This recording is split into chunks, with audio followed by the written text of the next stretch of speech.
Hi, I'm Erin Power. And I'm Laura Rupsis. We're certified health coaches, and this is Health Coach Radio. This podcast is about the art, science, and business of health coaching.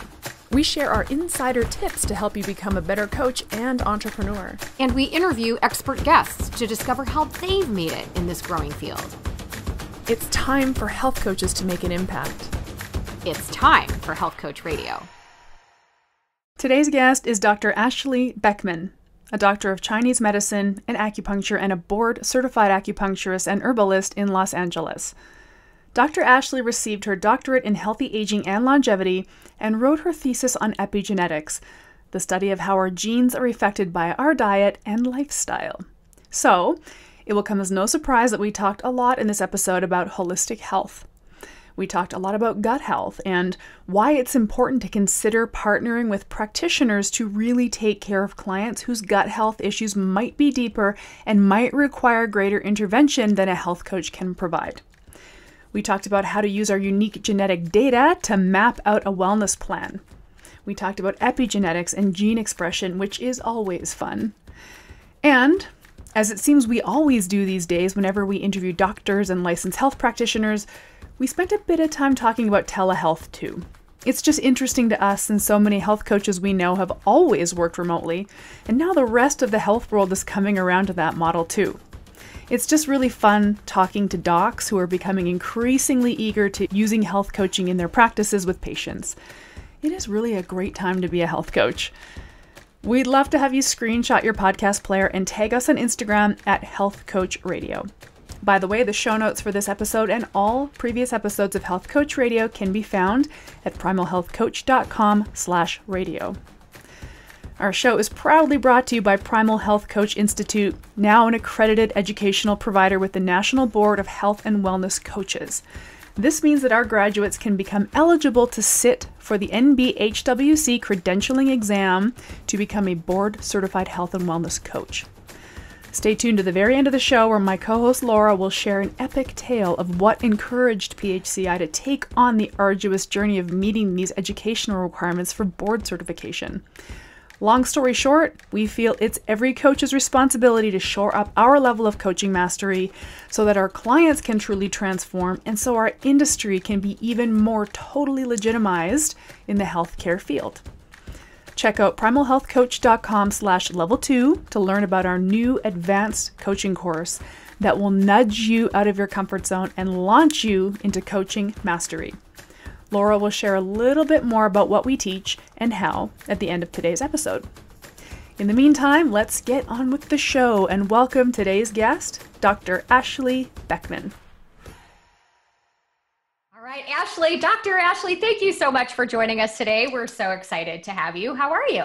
Wonderful. I'm so happy to be here with you guys. Well, we are excited to dive into everything we were just talking about before we hit record. There's a lot of good, juicy stuff in there, so we're going to dive into some of that. But before we do, we always like to hear you tell your story, a little bit about the Dr. Ashley origin story, how you got to be where you are today. Sure. So as a lot of other women, I kind of was always very interested in eating healthy. It mostly was pertaining to maintaining certain weight and things like that, spawning all from high school and even younger as most women become interested in these things. And I grew up in the early 90s in high school then with the whole fat-free craze. So that created a lot of sort of terrible nutritional advice, I would say, and habits for a bunch of people.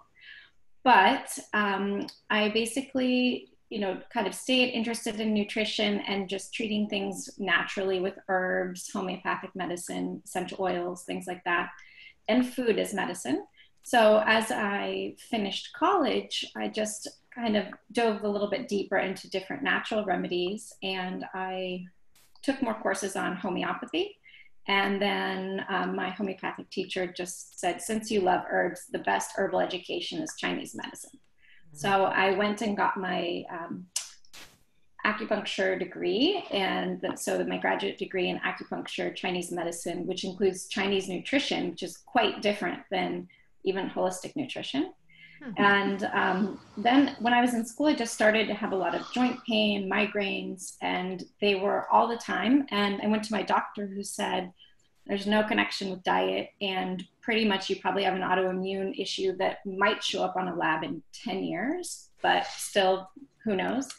And there's nothing to do. So I didn't think that that was that acceptable. And I started kind of diving deep into different foods that triggered inflammation or pain or the migraines. And basically at that point, just by cutting out gluten and dairy, I resolved most of it. Again, the whole thing was it would come back though every time I ate any of those foods. Mm-hmm. So without addressing the gut and other issues or different things, then it still never was really solving the problem, but that's kind of got me to the path. So one thing that came up when you were telling your story that I kind of frustrated me in the moment is that you presented with these symptoms. Your doctor said it seems to have an autoimmune link, but there's probably no connection to diet. And that's so baffling to me.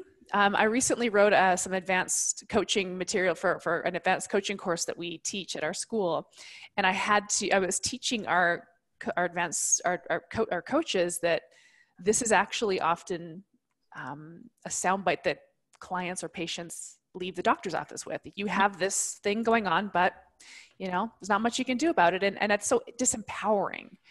And so that just jumped out at me as such a frustrating soundbite. It must have been frustrating for you too.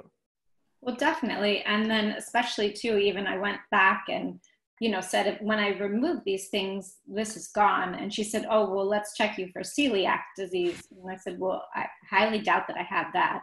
This is a sensitivity.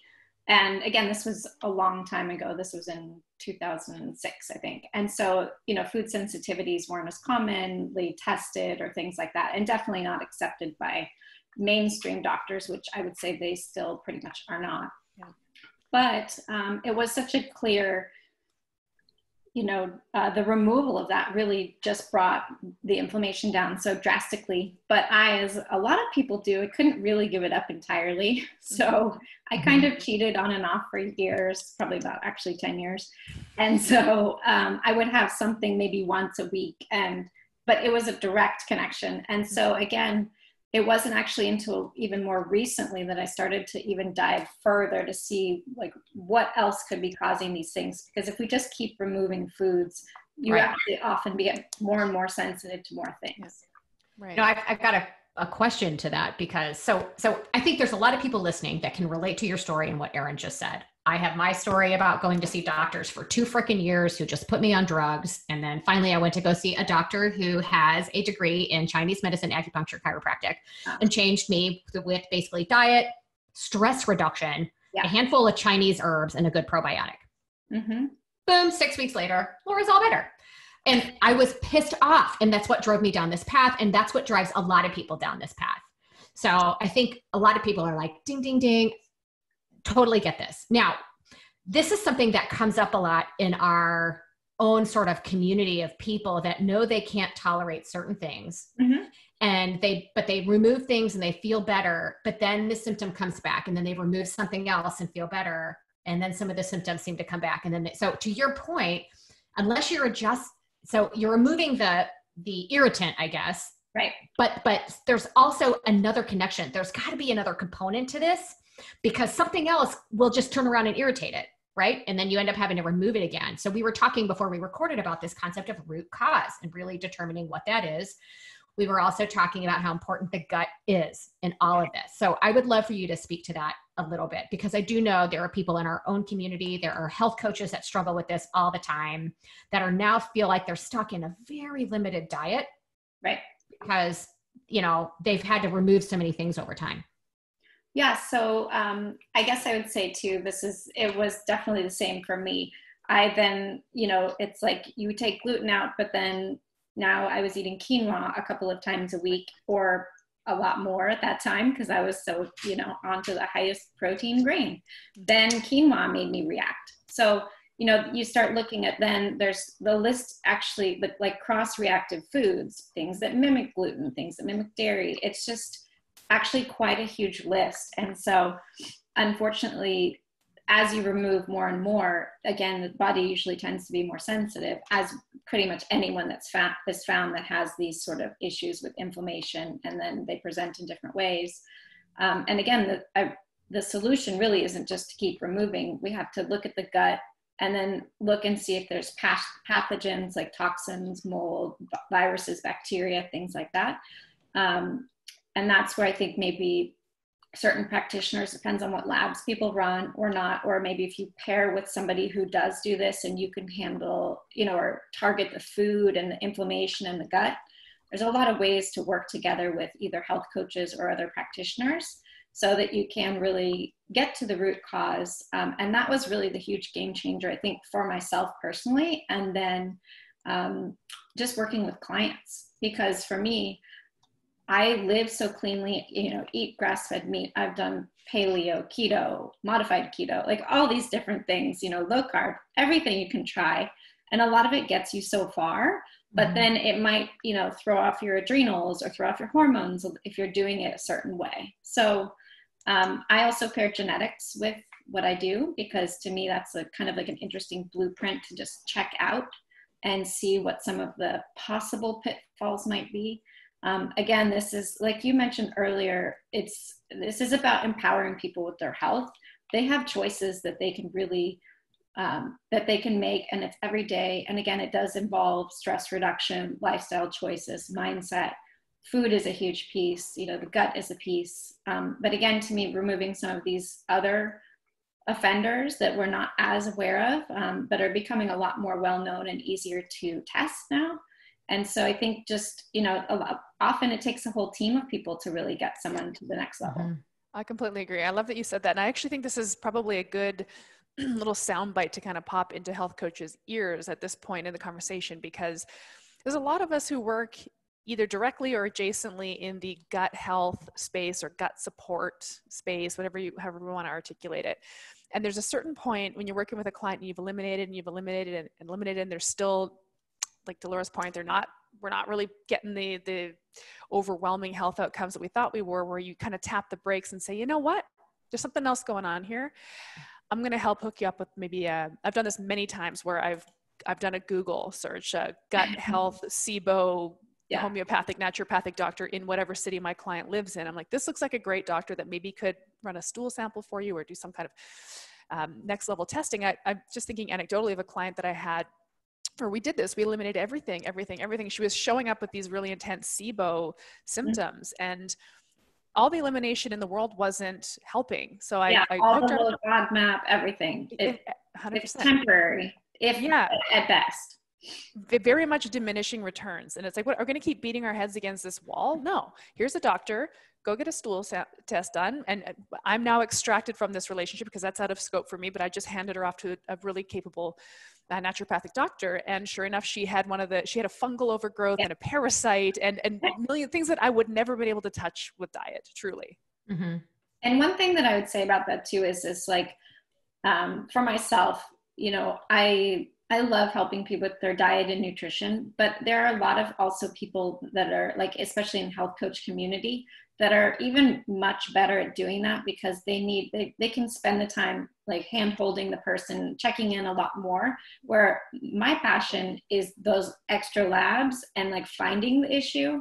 And then my program, but they need support from other people, to kind of like implement the dietary part and things like that too. Mm-hmm. So it's really nice when you can find someone that you can kind of either partner with, or again, just get the parts that you don't really focus on, see the whole bigger picture possibly. Because again, so in where I had worked, we see so many people with SIBO every day. I feel like it's the new thing because it's being tested, but there, even the herbal protocols and the diet, which the recurrence rate is 50% minimum.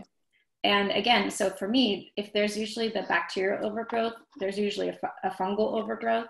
And then again, like you said, there's usually mold, which can also be like the bigger problem to the fungal overgrowth, and then parasites. Yeah. So when the whole community in the gut gets out of balance, it's just an opportunity for all these other things to take a hold. And it really takes a pretty targeted and systematic way to treat these things and get it under control. But they need a lot of support. I think the takeaway message is, if you're a coach and you're working in the gut health space, if it's going to work, you'll notice that it's working. And if you're not noticing that it's working, escalate. You need to do that. Yeah. Or reach out to somebody else who maybe has a wider approach that can test. Yes. You know, it's funny because one of the roles I play for our community is as admissions director here. So I end up talking with people that want to become health coaches. And I would say, and this happened literally just this week, and I would say a couple times a month, I do get people that ask if our program teaches people teaches people about the gut and how to help people have healthier guts. And this is where I really just have to say, like, all right, back the horse up a little bit. First of all, what do you mean by that? What are you hoping to be able to do? Because this whole conversation we're having right now is a prime example of why you can't teach that in a health coaching course and be accurate. Most doctors, I'm hoping that you can sort of confirm this for me. Oftentimes you have to run multiple tests. Yeah. Sometimes the original approach you take doesn't always work. There's just no way that a health coach, if somebody really has some strong gut issues, is going to be anywhere near capable of really handling this long term. And you must partner with a practitioner. I would say too, because what I find often too is, a lot of the traditional things that are good for the gut in general, if someone has SIBO, they're not great for the gut. If they have histamine issues, those things make it worse. And there are a lot of things that are, traditionally great for the gut. If you have certain pathogens or parasites and things, you're just feeding it. So it is kind of tricky. And so you really want to see, that's why I love testing and seeing what's there. A lot of things don't show up. Parasites don't often show up on a test. If they do, it's usually pretty bad. And then they're just kind of in the intestines anyway. There's tons of parasites that affect the gallbladder, the liver, the lungs, all kinds of things. So it is really important, like you said, I think, to have these relationships with people so that they can get testing done. And then again, maybe that's a nice relationship that people can have where they can actually get the support that they need on a more, weekly basis for implementing some of those practices, but that are really targeted to what they're actually dealing with. Mm-hmm. Right. So if I'm a health coach in Florida and which I am, just hypothetically speaking. Hypothetical. Okay. So I'm a health coach in Florida, and it's important, I think, for coaches to have enough of an understanding to know, I'm suspicious of SIBO, or, I'm suspicious of, to have an idea that this is clearly a condition, not just somebody's eating like an idiot. Okay. Right. There's a condition here. And so it's important enough from an educational point of view to say, all right, this is outside my realm. Now, let's say I want to refer someone to a practitioner. You and I were just talking before we hit record. How important is it for that practitioner to be in the state of Florida with the patient versus somebody who is remote and can perhaps start a conversation or a relationship remotely? Can you speak to that? Yeah, of course. So I treat 100% virtually now. So basically, and most all of my colleagues do as well, because I get labs just drop shipped to patients right from the lab company. I have a handful of companies that I use, and it's really easy to connect with people now, online or with Zoom or even phone calls when people are a little tired of Zoom. And so it's actually it's easier than I had thought, but it's a really great way, because then you can really get people who are dialed into the specialty that each person has. Mm-hmm. And so I don't often even, the place doesn't matter to me anymore where somebody is treating out of. So, okay, good. I think the telemedicine, telehealth thing is an awesome evolution. Yeah, I really do. It's so nimble. Well, and especially if you're a parent, or a mom, and I'm in Los Angeles, so just driving somewhere for a doctor's appointment and coming back, it's a good 3 hours plus. So it's a really big deal. And especially now with everything going on, most people don't really want to go into a doctor's office, and everything can be sent from home. And it's pretty much all the labs now have either a pinprick test, urine, or stool. And I predominantly stick with the urine or the pinprick. It's just, you get great Stool compliance. tests aren't fun to do.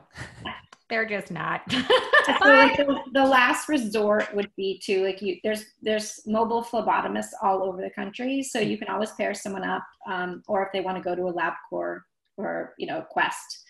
But at the same time, now most of these labs that are done by practitioners that are more specialized than what they would find in an MD's office are generally the ones that can just be sent straight to the patient. Mm-hmm. Do you find that, but with this sort of mobile telehealth sort of model, that you're able to be more collaborative with other practitioners as well? Yeah, I mean, a lot of us too got this way because of certain specialties and things like that.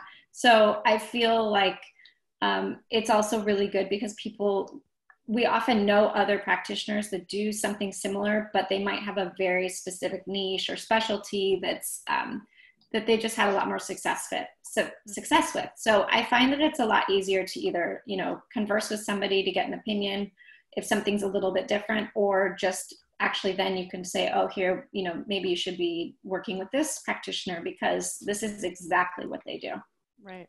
And then just out of curiosity, like what are the regional regulations there? So if you're a doctor in California, mm-hmm. and do your patients have to be in California, and do your collaborators, and how does that work? Yeah, so there's different ways. In general, so if you're working with telemedicine, and again, things might have changed just because there's some new rules right now. But how it has been is that first, you to see somebody via telemedicine, they need to have at least seen you in person before. Oh, okay. So that applies for any of your old patients if you used to have a practice and then now you're working remotely just because of sort of the current situation. But a lot of the people that are practitioners basically work as health coaches. Mm-hmm. And so there's just sort of like a different waiver that somebody might sign because we can't treat across state lines. Got you. Generally. So there are some exceptions. And then even within that, I think Florida too is a challenging state for nutritionists. Is that right? It's gotten better. The state law in Florida has improved. So as long as I'm not trying to work clinically, as long as I'm not trying to treat anything, I'm fine, right? But if I'm just trying to deal in general wellness, weight loss, improved energy, these kind of things, that's fine. But I'm not allowed to work clinically on my own to treat something. It'd be different if I'm working collaboratively with a doctor. Mm-hmm. And as long as it's clear that I'm a health coach and not a nutritionist, not a dietitian, right? Yeah. All that stuff has to be in place. But at one point it was very tough here. In Illinois, I left from Illinois, and Illinois was tough, and the good news, but it wasn't as rabid. Like here in Florida, they were baiting people. Yeah. They were entrapping people. Wow. Where Illinois, I never really heard of it unless somebody was just being an idiot and out there marketing in a way that sent up a red flag. Most people were fine, but it did force me, and I'd like for you to speak to this a little bit. It did force me to lean on my coaching chops. Right. In Illinois, rather than leading with, I'm going to put you on a diet, we're going to count your macros, and we're going to do all this stuff. I wasn't allowed to do that. And I had to really kind of forge forward from a coaching perspective, a coaching relationship. And we get a lot of practitioners that either enroll here or they hire coaches from here, mm-hmm. Or they are enrolling a staff member here because they want to add that coaching dynamic to the practice, and I have my own sort of interpretation of what those differences are, the difference between a clinical relationship and a coaching relationship, but I would love to hear yours and kind of what you view as the difference. Since I do practice virtually, again, it is all on the health coaching mm-hmm. side, even though I have various, I'm a licensed practitioner and I have various degrees. But basically, when I am working virtually with somebody, like the agreement that is signed between us is a health coaching policy. So, and again, it is, you have to work more on gut health than, or, bacterial overgrowth is a little bit more acceptable than if I wouldn't go out and say I was a SIBO practitioner, things like mm-hmm. that. So yeah, it's just a little bit more tricky, but I would say a lot of times what I do as well is I work on such targeted detox that the detox generally is, you know, it's more lengthy and it covers a lot of different things. And so in general, again, you just have to kind of be careful with what you're doing and how you're phrasing things, because you're not treating people, but you're facilitating like a program or whatnot that is to restore balance, things like that. Mm-hmm. Okay, so you're facilitating people through a detox program to support the gut. Okay, what does that look like? So generally I find with the lab testing I do that there is usually bacterial overgrowth, fungal overgrowth, some nutritional deficiencies, and then often, I think I was mentioning, I see that there can be mold and environmental toxins. And these are people even that eat super clean and all that. And so basically we start to open up the drainage pathway. So kidney, liver, bowel, lymph, things like that, but open that up first for a good period of time, because what happens too is a lot of people go on detoxes that are too harsh or just really not effective in the fact that they can just purge a bunch of toxins and the person feels very sick because they're actually kind of like too clogged up or congested to be able to remove those effectively through the normal mechanism.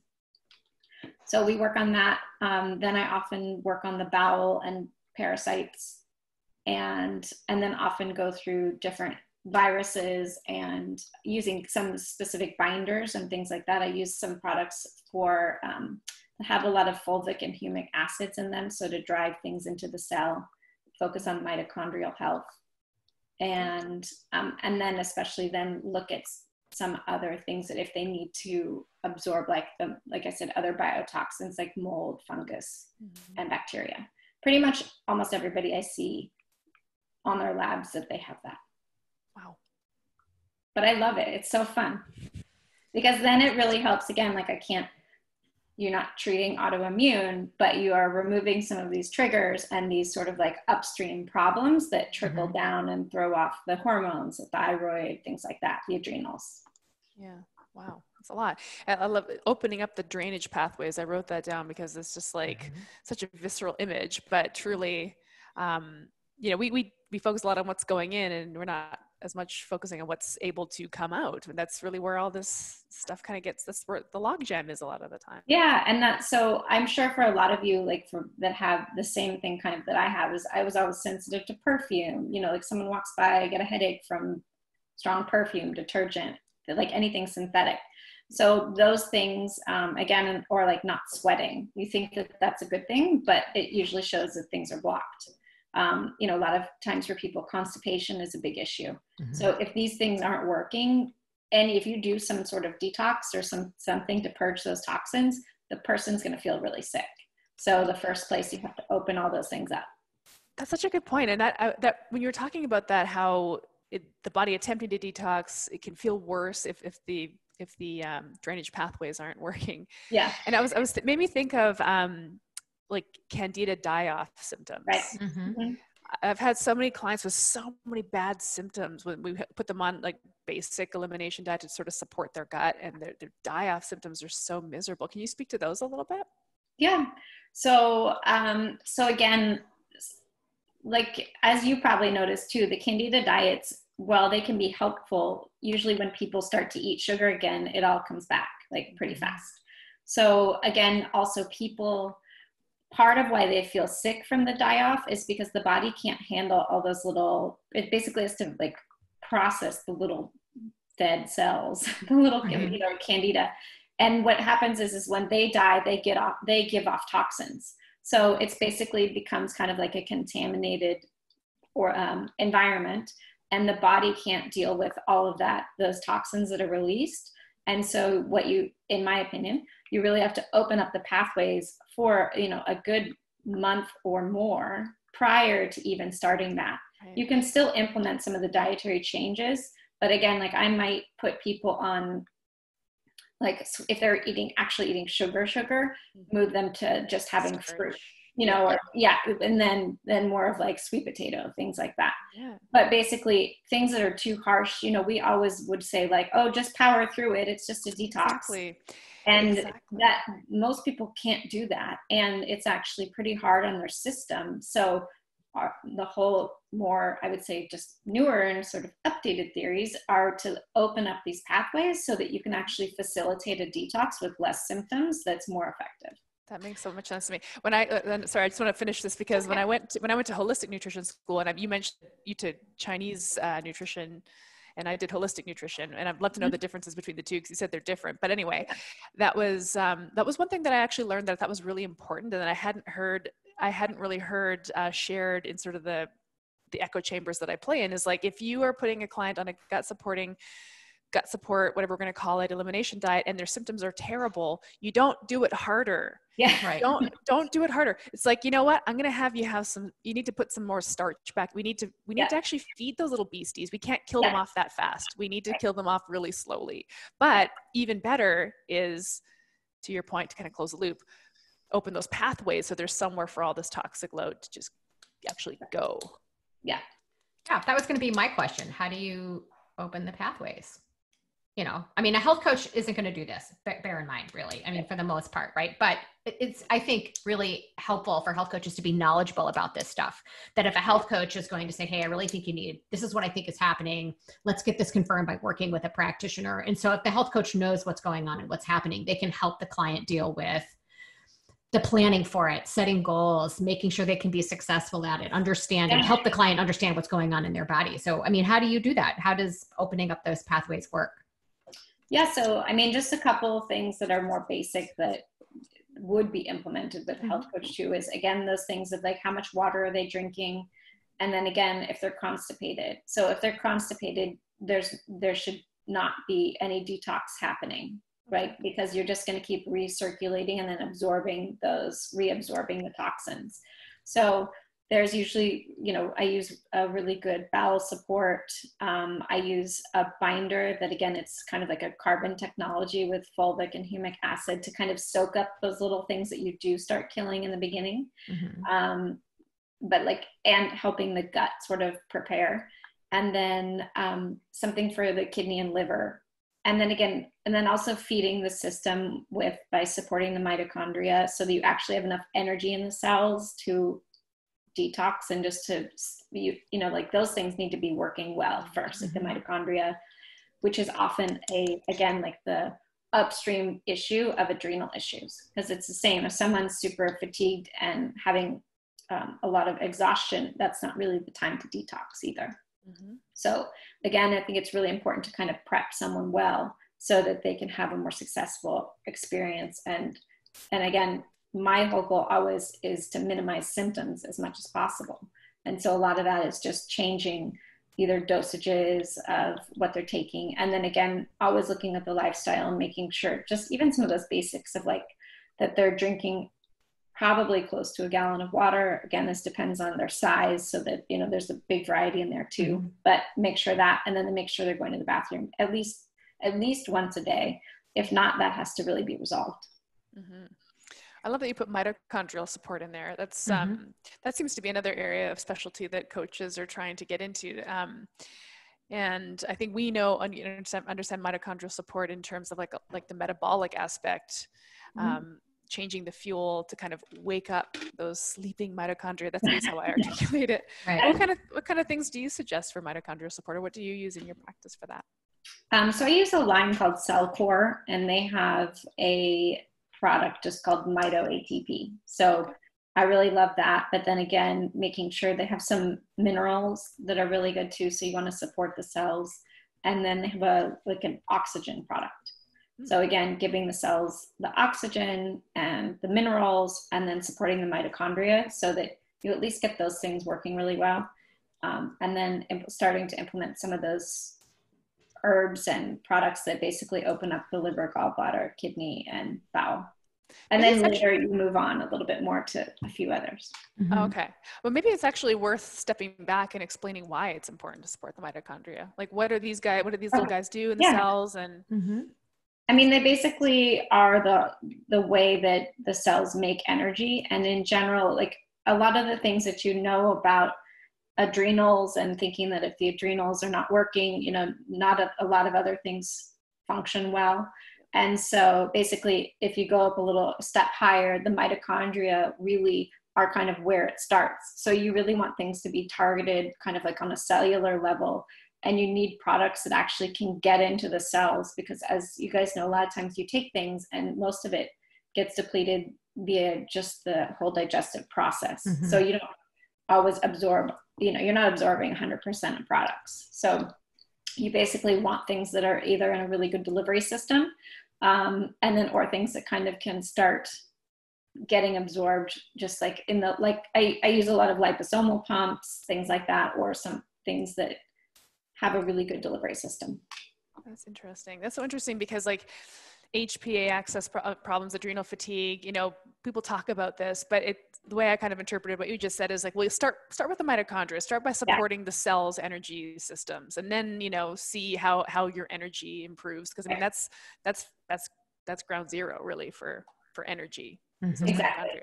And if your cells are taxed, you just don't detox well, or you don't function well. You know what I mean? It's kind of like such a big trickle down effect where if that's not working, it's pretty hard to fix autoimmune things, you know, or even support them, or even just the gut health issues, or all the various forms like hormonal health. You know, even just with hormone health, we know if the adrenals aren't doing well, then the thyroid's not doing well. And then, you know, the whole HPA axis, like you said, is off. And then there's all these other downstream problems. But if you look a little higher, the mitochondria is really crucial for this whole thing. Amazing. Ooh, that's exciting. Yeah. Somebody who works in the metabolism space, that's very exciting, compelling soundbite. Like, yes. Or hormones. Like, it's such a problem, not problem, but like it's so crucial for almost most ailments, because it's really up at the top. Cool. And it's also complicated and so interrelated. And this is where, you know, I want health coaches listening to give themselves a break. If some of this stuff is super complicated and confusing to you and you're like, I don't even know where to start. Well, freaking relax. That's fine. This is complicated stuff. And in most cases, you're not going to be messing in this space, right? But from the standpoint of a health coach, where a health coach can help support mitochondria and help support hormone balance is with the very basics first. You've got to have that addressed, because if you're taking, and I'm sure you as a doctor, you're not plying people full of supplements while they're still eating mostly Taco Bell, right? No. So, you know, this is where I think so many coaches have to go back to our roots and go back to basics and clear the decks a little bit so that you can help determine and figure out, wow, okay, this is an energy issue. Could be hormones, could be it could be a lot of things. But let's just start with some things that we know, you know, let's get the low hanging fruit first. Yeah. And I think I always talk about, even just with my own clients, is basically, again, like there's some foundations that you just have to work on first, you know, stress level, sleep, hydration, elimination, and then again, movement.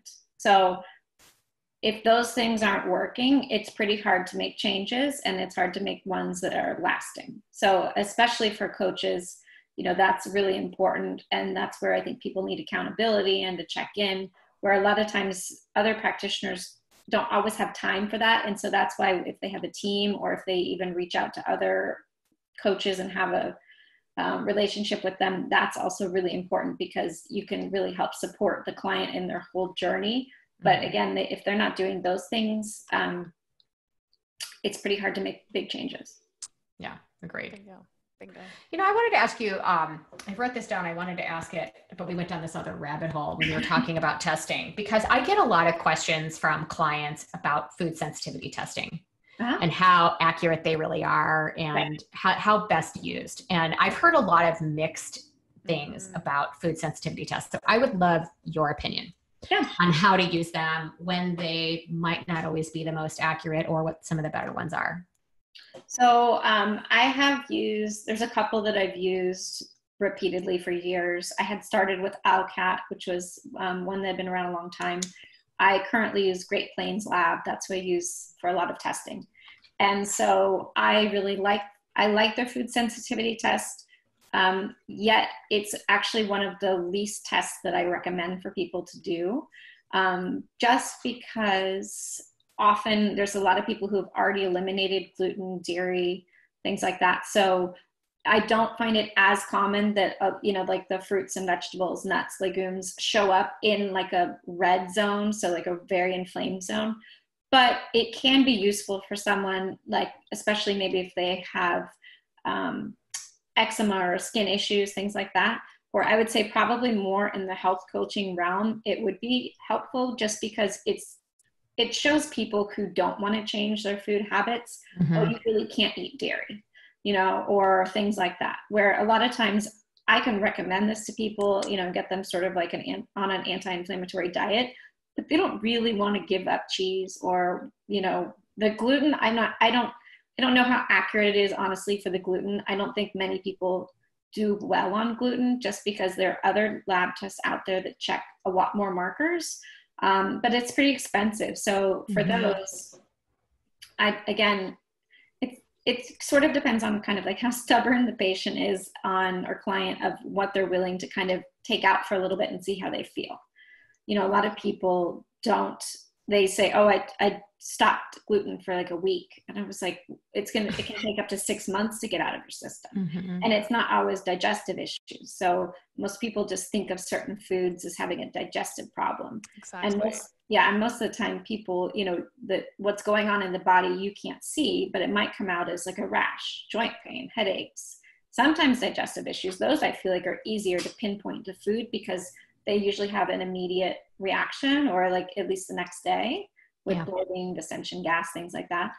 But I find that too, food sensitivity testing can be helpful for when you are changing diets for people. So, and it's often, to me, sometimes the clients I have that they don't really want to do some of the other labs, but it's like a nice segue for them into lab testing.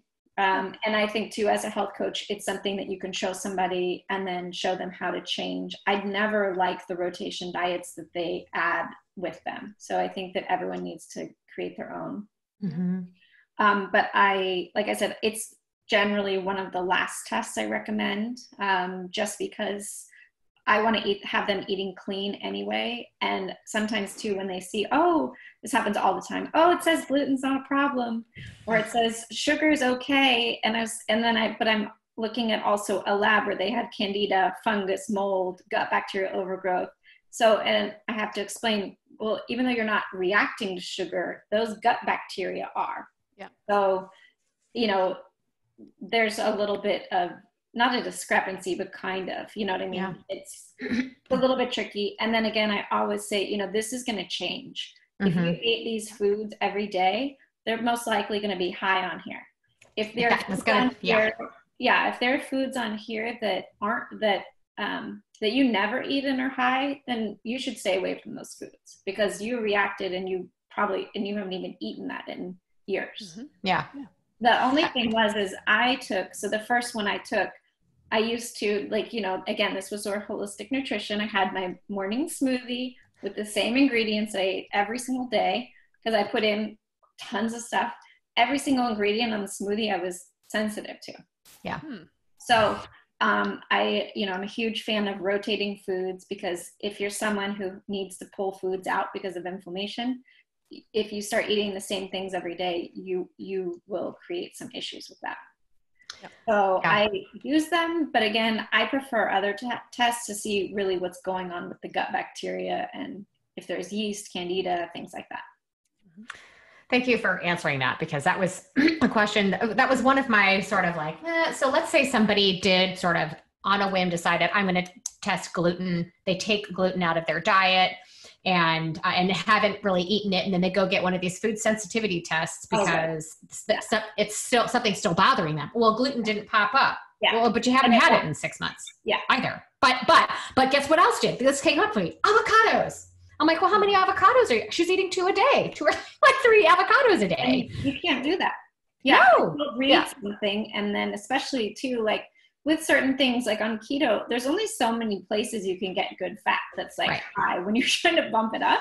So, you know, like avocado, mac nut, coconut oil, things, or coconut, those things will probably be high because it's a large amount of it that you can't really rotate very well, you know, when you're really pumping up certain fats and things like that. But yeah, people also follow a lot of, you know, there's a book on certain cleansing that has a whole lot of fruit in it that I'm not a fan of. And people do this and they're like, or having all this celery juice every day, you know, things like that. And the celery juice and SIBO don't mix. And all these people have SIBO, but they're like, but I'm supposed to have 16 ounces of celery juice every day. Like it says it in the cleanse. And I was like, you can't. And you also cannot have 3 mangoes a day. Like you can't when you have all this going on. See, to me, that speaks to people who are completely disconnected from their body. And so, you know, and are following the rules or following the program without any regard for what's actually happening in their own body. And so like when a client comes to me, like I don't send my clients for food sensitivity testing, but sometimes they come to me and they've had a food sensitivity test. They say, oh, my doctor says I'm allergic to peaches and pork and pecans. I'll just and it's like, okay, well, you know, good to know. And I use this as an educational tool. Like, here's what that kind of means. Here's, you know, I explain to them kind of like you were hinting at, like a food sensitivity doesn't always show up as a sore stomach. It can show up as a rash or a mood swing or a sore shoulder. Or it can show up 1 day later, 5 days later. So I use it as an educational tool to teach people what's going on in their bodies, because people are so disconnected from that. The doctor gave them the food sensitivity report and they figure, oh, I'm allergic to peaches. It's like, no, here's what's actually happening. And, you know, definitely stay away from them for now, but, you know, maybe down the line, we do a little experiment just for fun and see what happens. Same thing with like the celery juice diet or insert diet here. I'm following this program. This is what I need to do to achieve all my health hopes and dreams, even if it's completely out of alignment with what the body is asking for and needs in this moment. And I think that's where where health coaches come in as educators and not even educators, but like empowerers. Number of very simple conversations I have with people, like explaining the brass tacks of like gut irritation or you know, oh, the body's created antibodies against peaches because you're eating, you know, 8 peaches a day. And I have no problem going to the very, very basics of this biochemistry with people, because I think it's so empowering for them to just kind of like understand it. Nobody has any understanding of what's going on. Oh, by the way, it's February in Canada and you're eating 8 peaches a day. So exactly. If this isn't an argument for rotating your foods seasonally, right? And a great way to just sort of learn how to rotate foods based on what's actually fresh and seasonal and indigenous to where you live. Problem solved. Great coaching moment, totally in scope, right? Yeah. Oh my gosh. Yeah, cool. So you mentioned, Dr. Ashley, that you involve genetic testing in your practice a little bit. What's that all about? I do. So one thing that's really cool and I became pretty fascinated with was basically kind of that epigenetics is the study of like how your genes are expressing. So that means that something gets turned on or off in relation to your lifestyle. So that includes the way you exercise, the foods you eat, your stress levels, the supplements you take, and emotions, things like that. So what's really fascinating, it's a very big growing facet of medicine right now, is that basically you can get your raw genetic data and then you can kind of get some different reports on ideally the best foods to eat or minimize.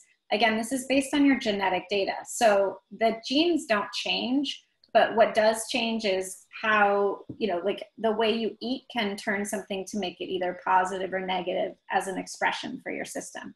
So, and since we know that so many diseases right now are environmentally based and stress based, basically this kind of gives you a good blueprint of what you came in with and then some areas to focus. And again, why I love this is because this puts a lot of power into your hands. You know, everybody has these things of like, oh, my grandmother had diabetes, and they're really afraid of getting certain diseases or heart disease and things like that.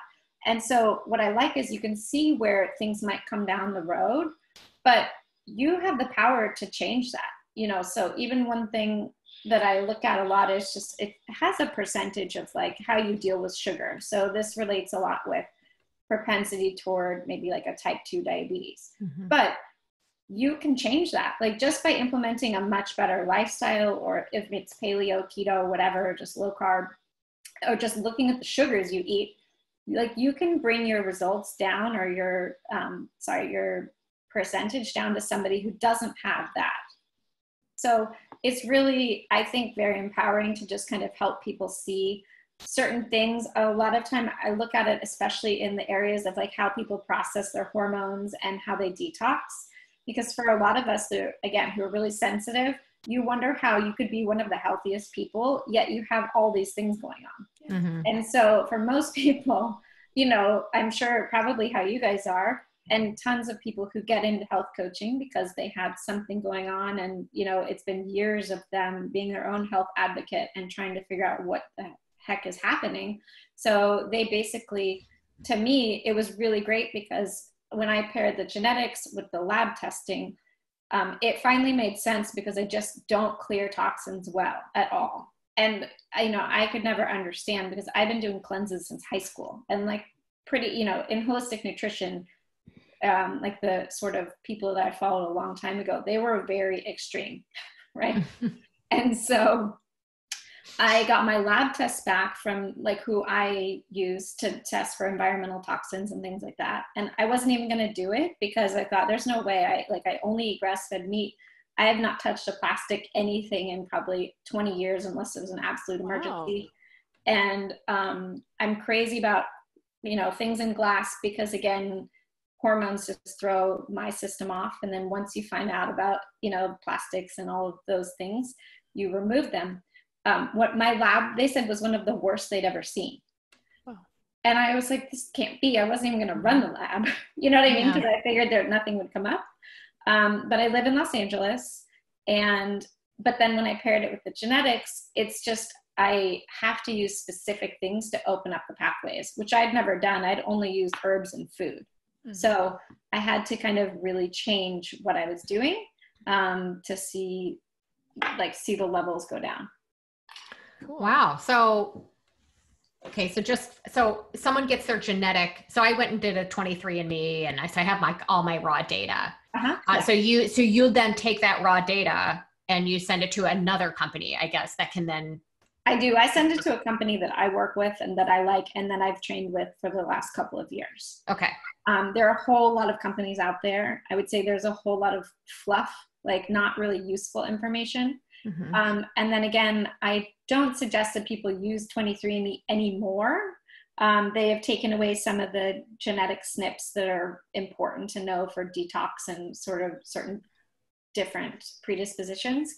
And plus, I think that privacy is really huge with the genetic mm-hmm. data. So the company that I use, and we have a kit, and it's all, you know, anonymous basically. Oh. So I don't advise people to go out if you haven't already done it for 23andMe. I did it, you know, years ago. That's what I have. I had told all my family to do it. And so we have that. And you can utilize the data from certain years. Like I said, the last couple of years, they've taken some things out, so it's not as useful. Okay. Yeah, because I think we did ours. It was a few years ago, and it was just because it happened to be like they had some sort of group Amazon on where it was half price. Exactly. Yeah, it was Prime Day. That's what it was, Prime. So I had it done, and Brett, my husband and I both did it, and I'm like, oh look, I've got this. And there was some stuff there that kind of made sense. It was kind of fun. But then some of the things that showed up when, so it's Dr. Rhonda Patrick actually has a service that you can run and so and a lot of it is hard to understand. It's really not user friendly the way hers is put out. It's really meant for people that are sciencey, you know, but I'm looking at it in certain things. Clearly, I mean, the fact that I just metabolize caffeine very slowly. Oh, that was something that I have. And I'm like, oh yes, you know, and little things around how, there's a lot of SNPs that predispose me to type 2 diabetes. I have a lot of them. Oh yeah. I also have a lot of SNPs that predispose me to a vitamin D deficiency. Yeah. One of my excuses for moving to Florida, you know, but there's a lot that I wasn't really sure how it's relevant, you know? And that's the whole thing is the amount of, I have a lot of people that come to me just for the genetics because they say, you know, I got this, or even I got this report and I still don't understand it. Right. And the whole thing is those really should be read by professionals. You know what I mean? The fact that they're kind of spitting out these things direct to the consumer is not that great, because people start isolating genes, and genes don't really work in isolation. Yeah. So you have all these people kind of like hopping on the MTHFR issues or some other ones, and it's just like whatever's trendy at the time. That's the first one that's gotten really popular. What? APOE4. That one. Yeah, really well, and that one, of course. And so, you know, basically, I think it's, you know, not great that people have the access to this information if they're not given a really good way to make the lifestyle changes to minimize it. Because most people buy these things sort of like out of fear. Again, they're like, I'm so concerned about Alzheimer's. Like, do I have the gene? You know, and the same with, like I said, now there's just all this thing about the MTHFR and methylation, but there's pretty easy fixes to these things. Do you know what I mean? And the same, it's like, as we know, so many ailments and diseases are all about lifestyle. Mm-hmm. So that's where people come in to try to mitigate these and really see how people often times too, with especially kind of like what you guys would be dealing with too, like these are lifestyle swaps. They're like, you can get so far with a lot of people just making changes, you know, like some people, and it's unbelievable to me, just getting sugar out of people's diet. And sometimes it's only just like regular sugar and high fructose corn syrup. You know, sometimes people are still having like coconut sugar and a few things, which I would probably have taken out, but they just swapping sometimes for healthier versions of things can get people so far when it's just like a type, you know, pre-diabetes area or things like that. And so I'm often amazed at what some of these, to me, small changes are that can have a huge impact. I tend to work with people though who have already implemented a lot of these things. And so it's not quite so easy to just fine tune and tweak, you know, some of their food and lifestyle choices. But, and we're going after, like I said, some kind of like deeper issues, but especially I think what health coaches can provide, you know, a lot of people just don't have the time or the resources, and they're overwhelmed by all the different information that honestly is usually not accurate. But that's what I find with even just my friends is like, well, what am I supposed to do? There's like, everything I read is conflicting. Right. And so again, to me, that's where like sometimes the genetics can come in. You can see like how you were programmed initially, but you know, your life will change things. Yeah. So I think the space, like for me, where I kind of differentiate the health coach sort of space is in the subjective versus the objective experience, right? So objectively, we can go get our, you know, our genetic test done, a blood test done, whatever. And the reason why I'm kind of thinking this is because I would be the opposite of the quantified self. I'm never going to get my genetic panel done. I don't want to know. I already know that I'm intolerant to carbohydrate because I ran that experiment for like 20 years. It became pre-diabetic. Like I'm aware. Yeah, I got it. That kind of thing, right? So like, Laura, you probably knew you were a slow metabolizer of caffeine, you know, you probably tell, it right? lasts in people's system for like 12 hours when they can't process it well. Yeah. So it's like, but we want to connect our clients to the subjective experience of like, sure, you have this genetic predisposition and here's what that would feel like in your body. And I love that you brought in epigenetics, because to me, that is one of the most empowering things to kind of like wrap your clients' minds around, although it does seem a little bit next level. And whenever I talk about it with my clients, like gene expression, they're like, what? I thought I came here to lose weight. It's like, you're like, it's connected. Stay with me on this. I want to explain to you how like, just because your mom was overweight doesn't mean you're going to be, you know, and how empowering is that? So I do think that we, you know, we can take any kind of subjective data, whether it's again, blood test, stool sample, food sensitivity test, genetic test, and our role as health coaches is now connected to the subjective experience, you know, and those changes and how we can change the way we feel and the way we kind of show up in the world. That's really where we kind of bridge that gap, I believe. Yeah. And people need a lot of support and help. You know, you know, people can be driven to change, but you really need like the consistency to really have that change last and take effect in a meaningful way in somebody's life. Yeah, absolutely. You know, and it just, I mean, for some, I had one client where getting rid of Diet Coke was like an emotional upheaval. Oh, yeah. It defines her every morning. what am I going to do in the morning? Yeah. And ritual. Yeah. And it's really for a lot of people, their ritual in the morning, if you're trying to change something in that, there's a lot of pieces to that. Oh yeah. Like a huge deal. And I just remember, this was kind of earlier in my coaching days where I was trying to give her some options, hey, if you consider trying this, and that's when I eventually, aha moment was like, all right, well, let's talk about that morning ritual. And what is it about that, other than the fact that there's caffeine in it, because that we can replace with something else, right? Yeah. What is it about that? And rather than me telling her what I thought she should replace it with, it's what would you like to try? Mm-hmm. And why? What might, and I'll tell you, that was a long conversation, that one thing, because she was completely stumped as to what might actually help her have that same experience. And then my next question was, is there a reason why the experience has to be the same? We're trying to elicit change. Yeah. What kind of change might you want to see in your morning? And that finally clicked for her, but that's a huge coaching moment. And that makes such a huge difference in her ability to be successful with that one aha moment and that one conversation that had nothing to do with testing. We knew that she knew in her mind, she knew those Diet Cokes were not serving her. Yeah. That's one of my favorite things about health coaching, just to jump in, is when we spend like an entire coaching conversation talking about Diet Coke. It's like, no. We're not moving on from this. We're not done. We're going to explore Diet Coke from every possible angle: physical, mental, emotional, spiritual. We're going to go into it. Like, you're not just going to drop that Diet Coke bomb and we're going to walk away from it. We're going to spend an hour talking about it. It's my favorite thing about health coaching, getting into something very granular like that and chipping away at these things that have big impact over time. Because I think what people have it's this instant gratification mentality where it's like, I just want to get to the end result quickly, so let's just talk about that. But it's like, no. We're chipping away at this. We are on the tiniest of baby steps. So let's talk about Diet Coke in the morning. Let's go. Yeah, because it can be a game changer. Yeah. Total game changer. I love it. So I was, stalking you a little bit and checking out your website, and you got some courses on your website and specific programs. I saw the Detox on there. Do you mind telling us a little bit about, sort of from an online perspective, what your practice looks like, and where people might be able to find you and kind of what you're doing? Yeah. So I always offer a complimentary call just to see if, what someone is looking for, see if I'm a good fit, and if they're a good fit for kind of what their needs are and what I can help them with. I usually, tend to work with a lot of females, and men too, but, a lot of women are driven to change too.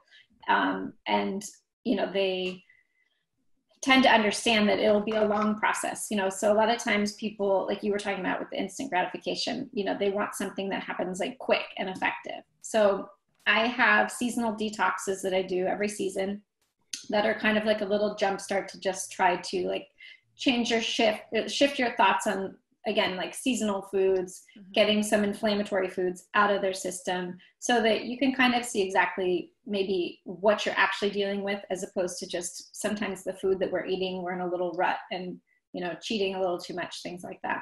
So I am a big fan of seasonal detox because in Chinese medicine, your needs change and they're tied to different organs that pertain to the different seasons. So we talk about that a lot just to kind of get awareness of those things with each season. And then I have more longer programs, basically kind of that I usually work with people in 6 to 12 month blocks. The 6 month is more like if it's gut and hormones and maybe a fungal issue. And then the 12 month is when, you kind of have a few layers going on. Most people have a few layers, if not, more than 2.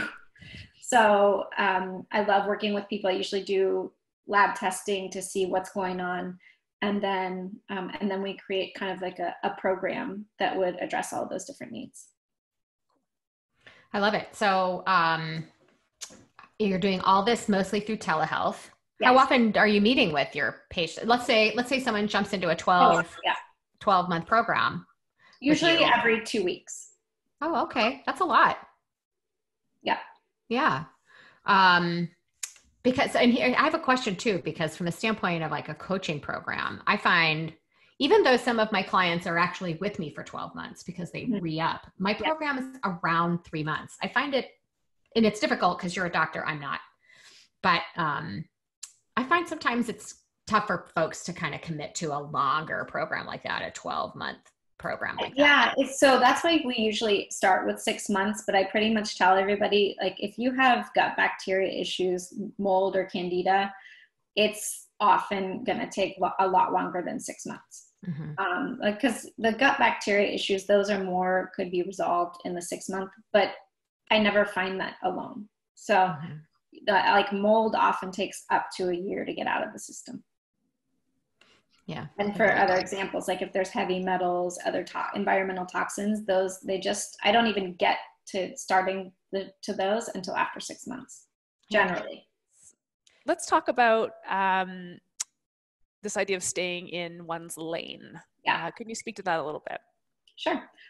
So one thing I think that's always important as a health coach is to kind of, you're pretty well versed in your specific niche or lane. And I think it is very important to stay in that. And so it's always good to know when it's nice to, like, when you need more help or you need more resources from other people. We find a lot of times what happens is we kind of think we can treat everything. I know as practitioners, we do that maybe more so, but I'm sure health coaches do it as well. But I find that it is really good to have kind of like your targeted niche, stick to that. And then when you need help, like putting all the pieces together, maybe reach out. And that's where it's really great to have kind of like a network that you have, and, or either just, I reach out to a good friend of mine that his whole niche is Crohn's colitis. Oh. Even though I could treat those things and get patients somewhere, my whole, philosophy is that's all he does. So even though I know I could help them and get them to a certain place, they should be with him. You know what I mean? So I really enjoy referring people out to other practitioners if that's their specialty. And so one thing that I do love is kind of like, because there are a lot of us that deal with these different levels, my whole thing is putting the pieces together and then creating the plan that's a long-term plan. Yeah, that's outstanding advice. Actually, I think that's really good advice, honestly, weirdly from a business perspective, for a health coaches. Oh, yeah. If we have any health coaches listening who are in the aspirational stage of their health coaching career, like, we aren't going to be able to help everybody, first of all. So, don't worry, that's not the goal. But when you drill down into something that you are good at, are passionate about, know you can move the needle on, it's just better. It's better for everybody. It's better for you as the coach. The client has a better experience, better outcomes, and easier for marketing. Easier for marketing, 100% easier. But it is really nice to have a network. And so that's, we can get a little bit weird about, like, I don't want to share the wealth, this sort of scarcity mindset. I want all the clients, I want to help everybody. But if we really want to help people, it's worth our time to create this network, understand like who specializes in what. And and they'll refer back to you too. I mean, that's the whole thing, is we can't be, we can't treat everybody. And a lot of us fall under that, because like as Chinese medicine practitioners, often you don't go into a specialty. You're like a general practitioner, so you treat a bit of everything. But at the same time, I think it's really important. They do talk about, like in marketing a lot, how it's better to go an inch wide and a mile deep, as opposed to just cast a huge net. Absolutely. And so it's not always easy to do. And of course, like I still help people in other ways, because we know that we usually have a lot of advice and ways that you can help a variety of conditions. But again, it does make it easier to focus kind of like your energy and your marketing and what your story is and things like that. I mean, honestly, health is so much complexity, right? I think, you reminded me when I first started my practice, I took on autoimmune clients because I understood the basics of autoimmunity and gut health, but I'd never myself had an autoimmune disease. And I was struggling even to relate to some of these very strict diet protocols they had to go on. I've never done it. So I let that segment of my practice go. There's a lot of people who can specialize in autoimmunity, and that's not me. I've got this one specialty that I'm happy in. It's exciting to me. And then I can do that mile deep dive. Like I can get really into metabolic health at a deep level. And people can refer their metabolic clients over to me because that's my specialty. So I think that's just a really good pep talk for anybody who's in this stage of like developing their practice or their business or their niche, be abundant to the fact that there's a lot of clients that need a lot of different kinds of help. And if you focus on what you're good at, you're going to be more impactful that way. It's cool. Definitely. Yeah. Very good advice. Yeah. All right. Laura's trying to get back in, but I think we are getting close to the end of our session here. Perfect.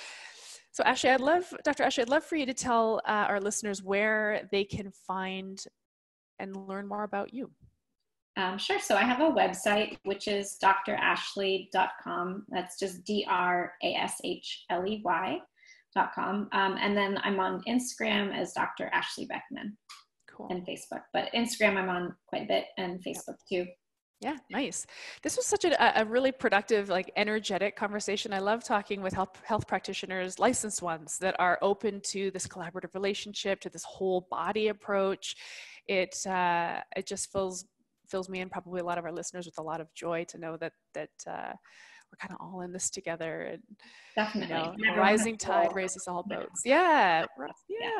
Cool. Well, thank you so much for joining us, Dr. Ashley. This was such a delight, and I look forward to checking out some of your programs. And once again, thank you so much for sharing. Of course, and good to know that that's your specialty, right? There we go.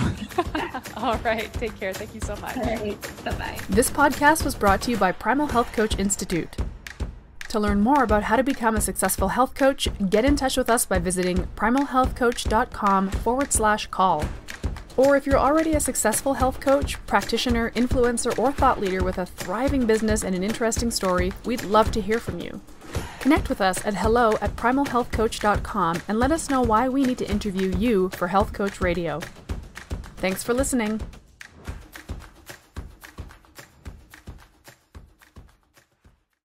Well, if you've been listening at Health Coach Radio, you'll know that we're all about raising the voices of practicing health, fitness, and nutrition coaches, but most importantly, helping to further legitimize this exploding industry.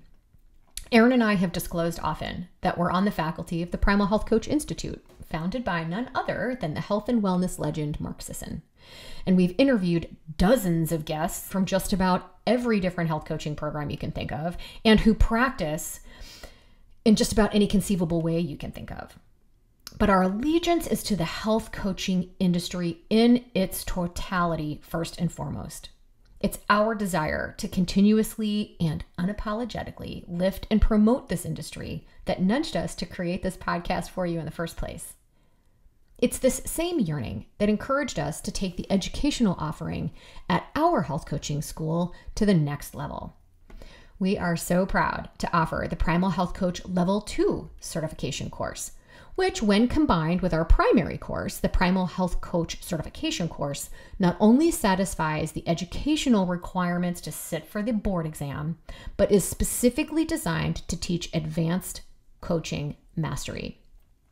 You will work closely with a small class of peers through this 12-week, very intensive, live online classroom experience to learn how to execute a coaching relationship that is truly transformational. You'll learn and practice how to ask powerful questions, what it means to hold space for your clients, but most importantly, how to actually do it. You'll learn about the craft of motivational interviewing and the nuances of habit change, goal setting, and accountability, and how to nurture your client's own inner knowing, their intuition, and their own self-efficacy, so that they will graduate from your care a truly transformed person. You want a big, successful, powerful coaching practice. And maybe you're devouring our episodes looking for the silver bullet that's going to launch your business into the upper echelons. We've said it a million times and we'll say it again. Your coaching skills are what will make or break you and set you apart for success in this field. So if you're looking to level up your coaching skills, and maybe dial up your credential and become a board-eligible health coach, look no further. You can learn more about PHCI's Level 2 program at primalhealthcoach.com/Level 2. But if you would value talking to a real person about your path to being a masterful coach and perhaps a board-certified coach, book some time with me personally You can access my calendar at primalhealthcoach.com/call. Or just call me. You can reach me at 844-307-7662. Thank you for listening to Health Coach Radio, and I hope I get to talk to you soon.